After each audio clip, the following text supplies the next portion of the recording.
Bonsoir à tous et bienvenue dans ce 20h30. Tout d'abord, la météo qui prévoit en cours de nuit des activités pluvio-orageuses sur les régions de Difa, Zender, Maradi et le nord Ader. Présentation Hassan Yakouba. Téléspectateurs, bonsoir et très heureux de vous retrouver pour votre page météorologique marquée en cours de matinée par le passage d'un résidu pluvio-orageux sur les régions de Tawa et du fleuve et des couvertures nuageuses sur celles de Maradi et de Zender.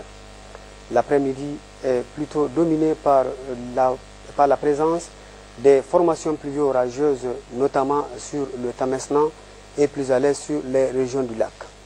Au-delà de nos frontières, sur le centre du Tchad, une zone pluvio-orageuse active est observée. Pour ce qui est donc l'évolution du temps en cours de nuit, nous prévoyons des activités pluvio-orageuses faibles à localement modérées sur les régions de Difa, Zender, Maradi, le nord-ouest de la région de Tawa et le nord de la région de Tillabéri.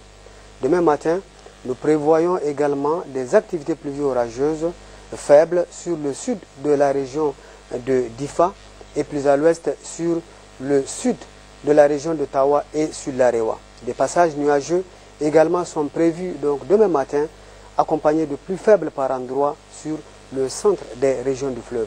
La couverture nuageuse également sera présente sur le sud de la région de Maradi.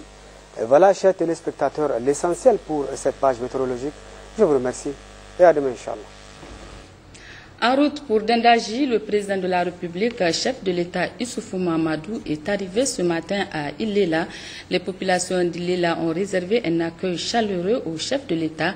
Peu après son arrivée, le président Issoufou a reçu une mission conjointe 3N et certaines institutions des Nations Unies en tournée dans la région de Tawa. Compte rendu, Rabi Bako et Askou Jibrilla. C'est ce matin que le président de la République, Issoufou Mahamadou, est arrivé à Ilela.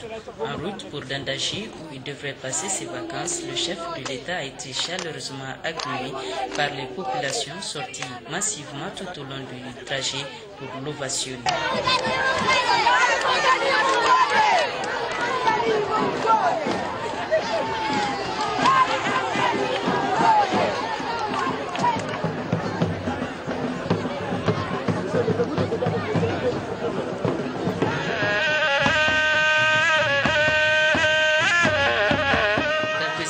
Après son arrivée à Ilela, le président de la République a reçu une mission conjointe 3N, système des Nations Unies, en tournée dans la région. Aujourd'hui, nous sommes en mission dans le département de Bagaroua. Nous avons effectué une planification saisonnière basée sur les moyens d'existence avec les partenaires, notamment le PAM, la FAO, l'UNICEF et les autres dispositifs de sécurité alimentaire. Donc voilà, nous avons jugé utile de passer voir Monsieur le Président pour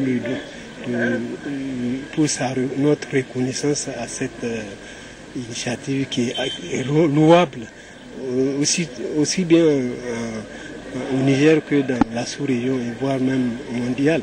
Le concept, c'est en fait une approche qui a été développée et qui est en train d'être développée et conduite sur le terrain. C'est un appui de l'ensemble du système des Nations Unies, notamment la FAO, le PAM, l'UNICEF, le PNUD aussi, entre autres, le FINIAP, qui contribue à donner un contenu réel aux 3N à travers justement la recherche de la résilience pour les communautés. Et cela en prenant appui et en centrant l'ensemble des interventions et des appuis au niveau communal.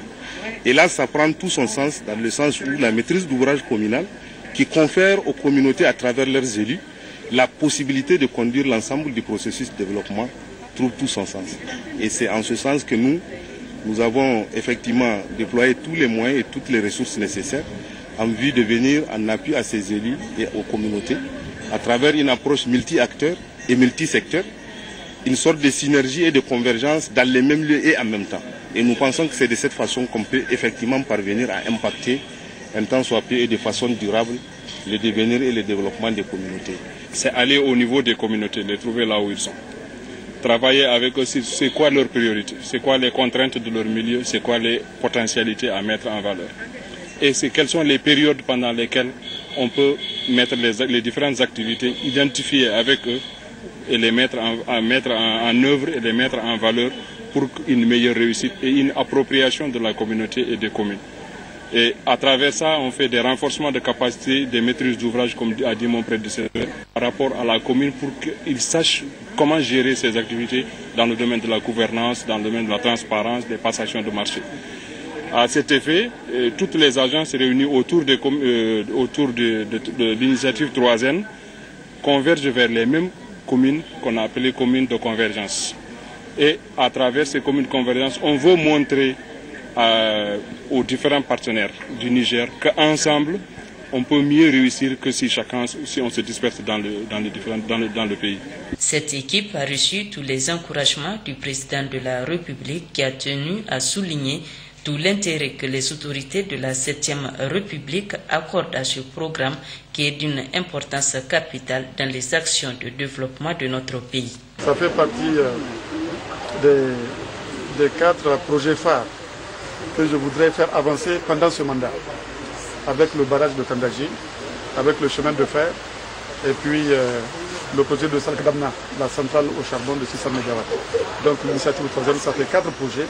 Si on arrive à faire avancer ça pendant le mandat, alors on aura laissé des traces importantes, historiques même, je dirais, au Niger. Vous intervenez dans un secteur qui est vraiment prioritaire, qui est important pour les populations nigériennes.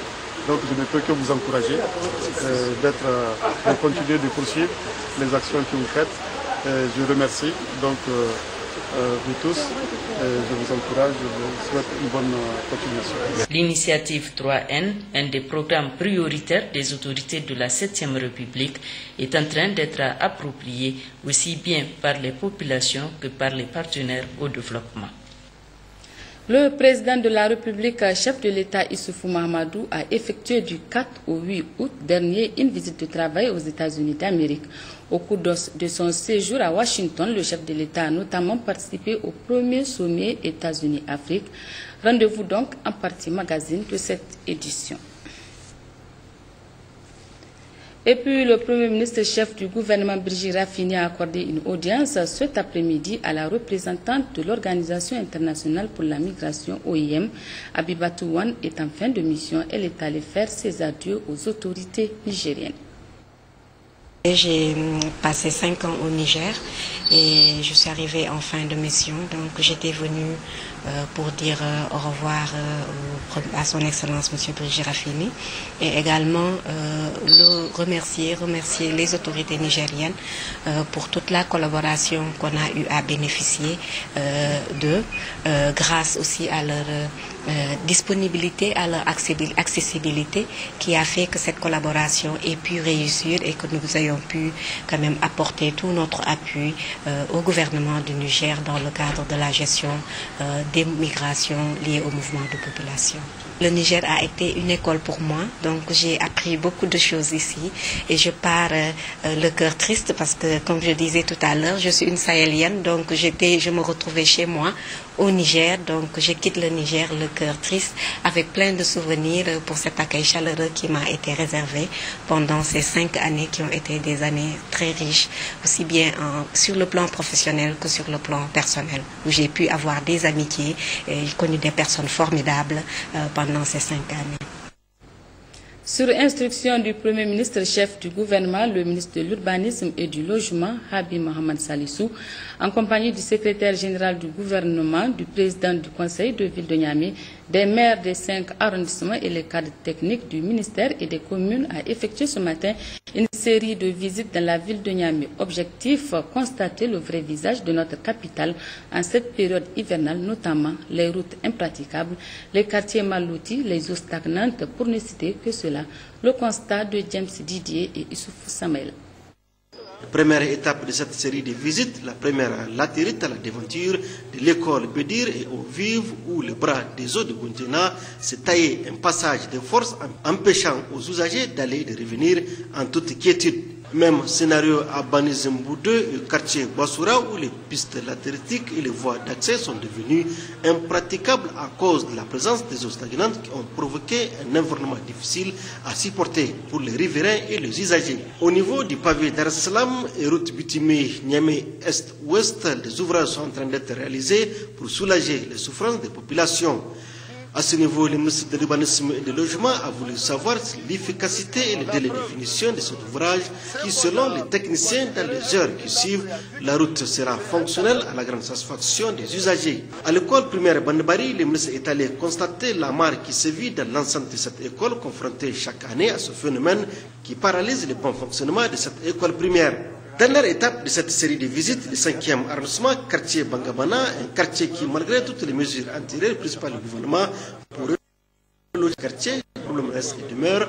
Plus de 250 familles ont été obligées de quitter leur maison, chassées par les eaux des pluies. À toutes ces étapes des visites, le ministre de l'Urbanisme et du Logement a rencontré et échangé avec les riverains et les chefs de quartier relatives à la détermination du gouvernement avec leur soutien à trouver des solutions durables pour améliorer leurs conditions de vie. Premièrement, il faut tout de suite parer au plus pressé, faire en sorte que les eaux stagnantes puissent permettre aux gens d'être beaucoup plus mobiles, donc assurer la mobilité des gens dans tous les quartiers de Niamey.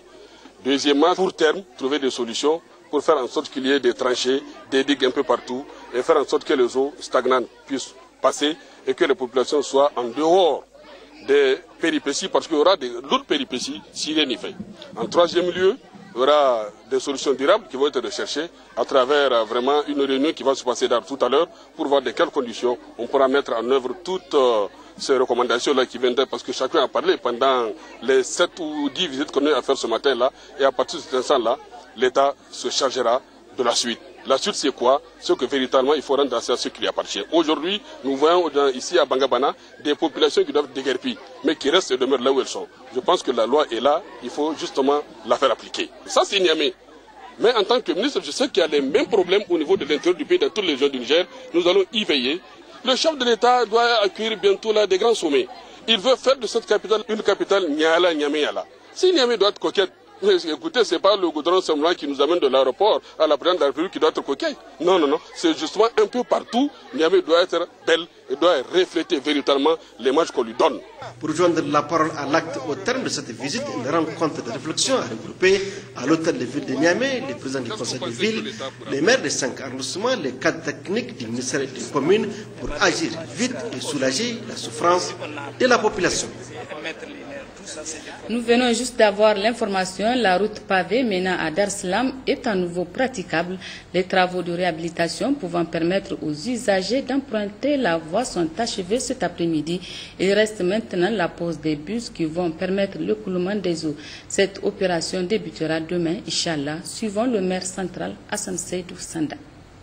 Les travaux qu'on a démarrés ici sur instruction de son Excellence, Monsieur le Premier ministre, vous avez vu vous-même que les travaux sont très avancés et déjà les populations qui sont en amont, je veux dire vers Dar es Salaam, ils sont déjà désenclavés parce que la route est déjà passante. Et on va continuer le rechargement. D'ici 32 heures, d'après ce que j'ai compris, on va finir le rechargement, mais on va refermer encore la route pour installer les bus qu'on a commandés ce matin, qui seront probablement livrés dans la journée de demain et qui seront posés dès leur réception, pour que, effectivement, on les recouvre de sorte que, en cas de nouvelles grosses pluies, que cette route-là ne sera plus paralysée, que les eaux puissent passer par ces bus-là et laisser la voie libre aux usagers. Donc mon sentiment, c'est que je suis relativement satisfait. On a travaillé d'arrache-pied, vous avez vu l'heure qu'il est. Nous allons continuer de ce pas. En tout cas, cette saison de pluie, malgré les désagréments causés, nous a quand même permis d'identifier de manière claire et précise tous les endroits sur lesquels nous allons nous atteler pendant la saison sèche pour que l'année prochaine, Inch'Allah, qu'on ne connaisse plus ce genre de perturbations. Hamma Hamadou, le directeur général des impôts, est ce soir l'invité de la chaîne nationale Télé Sahel. Avec lui, nous allons parler notamment de la DGI et la convention signée entre celle-ci et l'ORTEN. Bonsoir, monsieur le DG. Bonsoir, madame. Et vous venez de signer une convention avec l'Office de radiodiffusion et télévision du Niger, la télévision nationale. Qu'attendez-vous exactement? Madame, mon administration souhaite profiter de cet excellent média qui est l'ORTN pour communiquer et pour sensibiliser les usagers de l'administration fiscale. Elle fera chaque mois sur votre antenne. Nous connaissons déjà bien les préoccupations de nos usagers et nous souhaitons y répondre. Nous avons réalisé au cours de l'année 2011 un sondage d'opinion pour connaître la perception que les usagers de l'administration fiscale avaient de cette administration et il sera renouvelé cet exercice-là au cours de l'exercice 2014 pour voir l'écart de progrès qui a été réalisé et pour apporter les corrections nécessaires. On observe globalement dans le sondage qui a été réalisé en 2011 que 55% des contribuables, donc des personnes qui pratiquent l'impôt, donc stigmatisés des taux d'imposition trop élevés. La DGI les a baissés ces dernières années, mais n'a pas communiqué sur le sujet. La critique était vraie, elle ne l'est plus, puisque le Niger n'a pas n'a pas une fiscalité plus lourde que ses voisins. 37% des usagers de l'administration des impôts considéraient que nous n'accomplissions pas suffisamment nos missions. Une absence de prise en considération des besoins des usagers et ils souhaitaient une amélioration de la qualité de nos services. Il ne faut pas se le cacher aussi. Les contribuables évoquent aussi clairement des arrangements entre des agents des impôts et une certaine catégorie de contribuables. Des arrangements naturellement malsains. 53% d'entre eux déclaraient aussi ne pas connaître la réglementation fiscale et souhaitaient logiquement qu'on améliore l'accès à l'information. Il nous faut donc écouter nos usagers, expliquer, clarifier, et ce sera tout l'intérêt de ces échanges et de ces émissions que nous aurons avec vous. La DGI souhaite donc désormais travailler dans un esprit de transparence avec tout le monde, tous les citoyens et tous les corps de métier. Voilà. Et comme vous venez de parler de communication, comment, monsieur le DG, souhaitez-vous communiquer avec vos usagers? Nous souhaitons envisager plusieurs types d'émissions. Autour d'une table avec 2 à 3 interlocuteurs, des spécialistes, des non-spécialistes, ou des débats avec un public plus important, 10 et 15 personnes, avec un journaliste qui fera le modérateur, choisir des thèmes importants, quelques orientations, faire comprendre à nos concitoyens l'importance de disposer par exemple d'un numéro d'identification fiscale, vulgariser nos procédures pour mieux faire accepter l'impôt, leur expliquer comment faire les déclarations, leur expliquer quels sont les impôts au Niger, comment les payer, où les payer, à quelle période les payer et comment faire des réclamations lorsqu'ils ont une contestation à faire. Bref, une information pratique exploitable immédiatement. Alors peut-on dire que les Nigériens sont de bons citoyens ou il y a encore des efforts à fournir? Il y a des grands efforts de sensibilisation, comme je vous l'ai évoqué tantôt. On observe encore une certaine résistance à l'impôt, pour une part non négligeable de la population du Niger, des réticences qui nous viennent notamment de nombreux opérateurs économiques pour passer du régime aujourd'hui informel au régime formel, ce que nous souhaitons. Il faut dire que cette population, trop souvent, est pas instruite, voire analphabète. Il y a des craintes aussi, tantôt je vous ai évoqué que la réglementation n'était pas bien connue, et également des tracasseries administratives si l'on opte pour le système réel. Une des causes aussi de la résistance et défiance à l'égard de l'impôt réside dans un déficit d'information, de sensibilisation de la part de l'administration des impôts. La DGI, je vous l'ai dit tout à l'heure, n'a pas suffisamment bien communiqué sur ce sujet ces dernières années. cette critique ressort donc de ce sondage. C'est pourquoi je suis devant vous aujourd'hui, ce soir. Okay. Quels sont les efforts entrepris par la Direction générale des impôts pour amener le citoyen à s'acquitter de ses devoirs fiscaux? Deux types d'efforts. Des efforts d'abord tournés vers les usagers.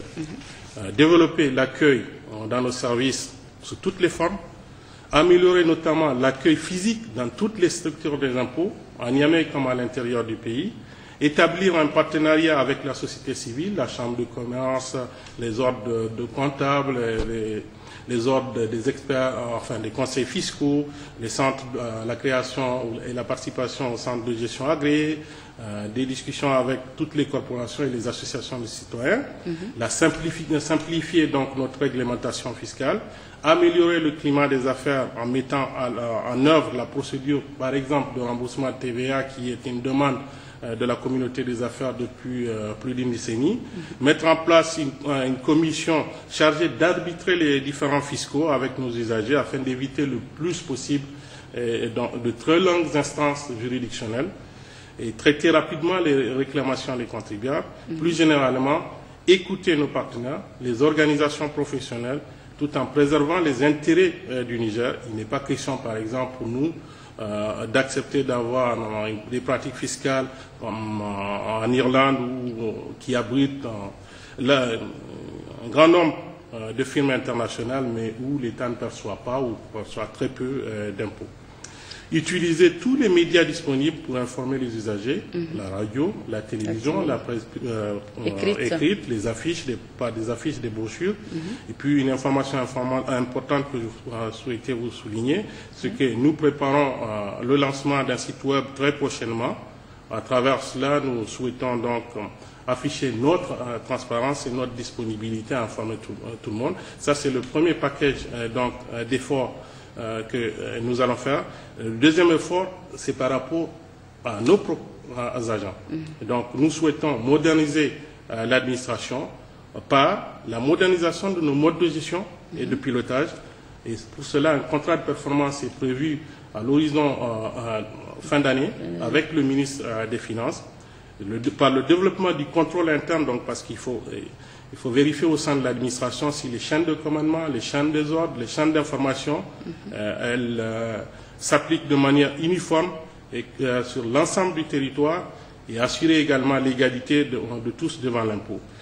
Autre chose, nous souhaitons faire du développement par des actions de sensibilisation à la déontologie et à l'application des sanctions effectives pour réprimer les cas d'abus dans notre administration. Et finalement, développer notre système informatique. Et nous avons un projet qui, là aussi, dure depuis une dizaine d'années, mais qui n'a pas pu aboutir. Et nous avons l'intention de faire aboutir cet outil qui est une réforme essentielle de notre architecture informatique, et notre infrastructure informatique. Okay, monsieur le DG, une dernière question. Et quel souvenir gardez-vous de vos rapports avec les usagers? Une anecdote cocasse. D'excellents souvenirs. Vous allez m'amener. J'ai reçu un de nos usagers un jour qui me raconte ceci. Mon dossier fiscal a été transféré par la DGI à la direction des moyennes entreprises, de la direction des moyennes entreprises à la direction des grandes entreprises. J'ai moi-même déménagé au cours de l'exercice 2013. Or, le 20 mai dernier, j'ai reçu un avis recommandé de mon ancien service gestionnaire, donc la direction des petites et moyennes entreprises, qui m'annonce que je n'ai pas déposé ma déclaration statistique et fiscale de l'exercice 2013 et que j'ai reçu une mise en demeure visiblement à mon ancienne adresse, que je n'ai pas régularisé ma situation. J'ai donc été pénalisé puisque je n'avais pas effectivement déposé ma déclaration à un service dont je ne dépendais plus. Or, c'est bien la DGI qui a transféré mon dossier à la DGE. J'ai donc envoyé ma réclamation au service gestionnaire actuel, ma déclaration au service gestionnaire actuel, donc à la direction générale, à la direction des grandes entreprises. Ce matin, j'ai téléphoné. Franchement, je m'en doutais, il fallait écrire une lettre. Depuis 2013, ils ne savent pas que j'ai déménagé alors que je les avais prévenus. Cerise sur le gâteau, ils ont 3 adresses. Mon adresse actuelle, mon ancienne adresse et une adresse à laquelle je n'ai jamais abouti. Bref, il va falloir encore se justifier car les services des impôts ne communiquent pas entre eux. Je suis pourtant à 3 pâtés de maison de mon ancienne adresse, très près de la direction régionale des impôts et de la direction des enquêtes fiscales, qui aurait une idée de courrier qui laisserait sous-entendre qu'ils ont mal fait leur boulot. Personnellement, je suis fatigué. J'ai juste envie de leur envoyer des justifications sans aucune explication. La conclusion de cet échange que j'ai eu avec le contribuable, c'est qu'il y a trop de perte de temps pour tout le monde, à commencer par les contribuables, mais aussi également pour les agents qui écrivent et envoient des courriers qui sont inutiles. Une perte de crédibilité de l'administration qui n'est pas sérieuse, c'est des cas pareils. Et donc, un risque de défiance des citoyens sur notre capacité au niveau de l'administration des impôts à gérer correctement l'impôt. Nous avons donc un défi important à relever pour améliorer notre efficience et fournir une qualité de service digne de ce nom aux citoyens du Niger. Merci, Monsieur le DG, et merci pour toutes ces précisions. Je rappelle donc que nous venons de recevoir le directeur général de la Direction générale des impôts, Monsieur Hama Hamadou. À l'instar des autres régions du pays, Maradi a aussi célébré hier la journée mondiale de l'aide humanitaire. À cette occasion, la communauté humanitaire a organisé une série de manifestations. Compte rendu Sanusi Garba et Adine Algalas. À Maradi, la célébration de la 11e journée mondiale de l'aide humanitaire a été une grande occasion pour l'ensemble de la communauté de l'action humanitaire à organiser une grande exposition. Au cours de cette manifestation, les différentes organisations opérant dans la région ont exposé des stands où sont expliqués les objectifs poursuivis et l'ensemble des activités menées, où, comment, pour qui et pour quel but, avec à l'appui des projections. Ces stands ont fait l'objet de visites par le gouverneur de la région, Abdou Maman, et l'ensemble des responsables administratifs et élus locaux. Auparavant, une cérémonie protocolaire a permis aux organisateurs de communiquer à l'assistance le message du secrétaire général des Nations Unies. Pour rappel, il faut noter que la journée mondiale de l'aide humanitaire a été instituée pour célébrer des hommes et des femmes qui ont dévoué leur vie à la cause humanitaire et qui aident leurs prochains à survivre dans des conditions difficiles. Le but de cette journée est également de mobiliser les énergies et les volontés de tous, mais surtout de mettre en avant les besoins et les défis humanitaires actuels. La capacité de la communauté humanitaire au Niger, comme ailleurs dans le monde, à répondre rapidement et efficacement aux crises naturelles ou liées à l'activité humaine a connu une amélioration extraordinaire ces dernières années. Des défis tels que les épidémies, la malnutrition et l'insécurité alimentaire, les catastrophes naturelles, les mouvements des personnes, la réduction de la mortalité infantile et maternelle méritent encore une attention particulière. Mais l'on a estimé que l'intérêt pour les activités humanitaires au Niger est rassurant. C'est aussi un gage que les défis pourront être relevés. Le gouverneur de la région de Maradi, Abdou Maman, a rappelé l'importance que revêt cette journée pour tous et pour la région de Maradi. Le deuxième vice-président du conseil de ville s'est lui félicité de la célébration de cette journée qui commémore le 11e anniversaire de l'attentat à la bombe contre les bureaux des Nations Unies à Bagdad, qui a fait 22 morts en 2003, dont Sergio Vieira de Melo, le représentant spécial du secrétaire général. À noter enfin qu'au terme de cette journée, plusieurs personnes ont participé à la séance de don de sang.